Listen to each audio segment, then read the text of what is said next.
I think Bo and I both were self-proclaimed tightwads. If you go talk to any of my high school friends, I had the George Costanza wallet before George Costanza because I was a coupon guy. Love coupons. When they used to fundraisers, when people used to come sell those books for $5 with all the coupons. That every time. I mean, I would, just like you talked about Sunday, I would tell my parents, buy this thing, and then I'd figure out all the fun activities we were going to do out of the coupon book. Yeah. So you and I are cut from the same cloth on that. But I will tell you, I don't know what has happened.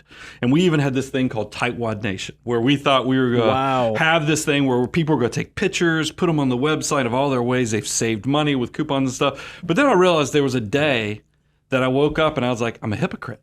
Because like now when I travel, like this most recent trip, more than my entire first year salary out of college was. And I was like, you can't call yourself a tightwad if you're spending. So I've watched this progression from tightwad to now somebody who's good with money, but I'm spending lavishly on things that really give me purpose and I feel a lot of happiness from.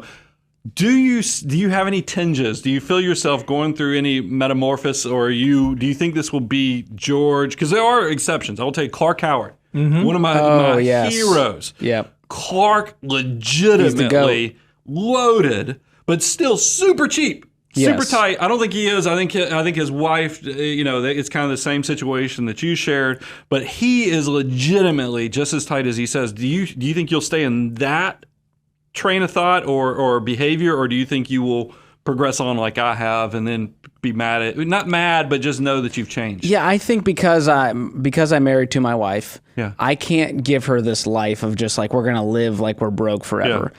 And I want to spend money. Like I've actually struggled with this idea. You guys maybe have some good framework for this, but how much do you leave your kids? Like if you have a $5 million net worth, $4 million in retirement, $1 million house, I'm like, they're good just taking the house. Let's spend the $4 million in our lifetime and enjoy it, versus like we have to spend only 2% of this money every year. So I want to actually enjoy it, and that might mean taking the entire family on vacation. Yeah. So what has changed for us is, instead of focusing on more ways to cut expenses, it's been, hey, let's maximize now. Let's figure out what our investing goals are. Let's have some big giving goals, because that's something I've wanted to do. Yeah. We haven't been in a place to do. So we are now going like more bucket list stuff of like, how cool would it be to just buy a single mom a car? Yeah. How cool would it be to just fund someone's adoption? And just write them a check. That's amazing. So that's the kind of stuff that gets me way more excited now than like trying to save $2 at a restaurant.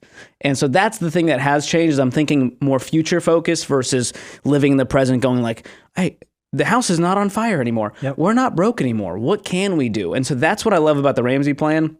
And a lot of people, they'll call in and they go, Dave, we're at baby step 7. We have a paid for house, but we're still tightwads. And that is a hard thing to let go of, to go like, go on the vacation. Yeah. You haven't been on a vacation in a decade.